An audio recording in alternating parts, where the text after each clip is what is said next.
ପୁରୀ ଦଳାଚକଟା ଘଟଣାର ତଦନ୍ତ ସମ୍ପର୍କରେ ସରକାର କିଛି କଠୋର ପଦକ୍ଷେପ ନେଇଛନ୍ତି। ରାଜ୍ୟ ସରକାର ତୁରନ୍ତ କାର୍ଯ୍ୟାନୁଷ୍ଠାନ ଗ୍ରହଣ କରିଛନ୍ତି ଏବଂ ପୁରୀ ଜିଲ୍ଲାପାଳ ଏସ୍ପିକୁ ବଦଳି କରିଛନ୍ତି। ଏହି ଘଟଣାରେ 4 ଜଣ ଅଧିକାରୀଙ୍କୁ ନିଲମ୍ବିତ କରିଛନ୍ତି, ଯେଉଁଥିରେ ଆଡିସନାଲ ଏସ୍ପି ଏବଂ କମାଣ୍ଡାଣ୍ଟ ମଧ୍ୟ ଅଛନ୍ତି।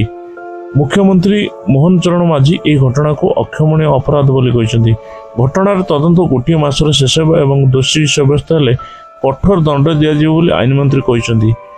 ଏହି ଦୁର୍ଘଟଣାରେ ମୃତକ ପରିବାରକୁ 25 ଲକ୍ଷ ଆର୍ଥିକ ସହାୟତା ଦେବାକୁ ରାଜ୍ୟ ସରକାର ଘୋଷଣା କରିଛନ୍ତି। ଗଜପତି ମହାରାଜ ଏହି ଘଟଣାରେ ଦୁଃଖ ପ୍ରକାଶ କରିଛନ୍ତି। ଶୋକ ସନ୍ତପ୍ତ ପରିବାର ପ୍ରତି ସମବେଦନା ଜଣାଇଛନ୍ତି।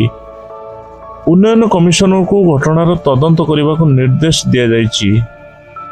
ଏହି ଘଟଣା ସମ୍ପର୍କରେ ଆପଣଙ୍କ ମତାମତ ଦିଅନ୍ତୁ ଏବଂ କମେଣ୍ଟରେ ଜୟ ଜଗନ୍ନାଥ ଲେଖନ୍ତୁ। ଆମ ଚ୍ୟାନେଲକୁ ନୂଆ ଦେଖୁଥିଲେ ସବସ୍କ୍ରାଇବ୍ କରିବାକୁ ଭୁଲିବେନି। ଜୟ ଜଗନ୍ନାଥ।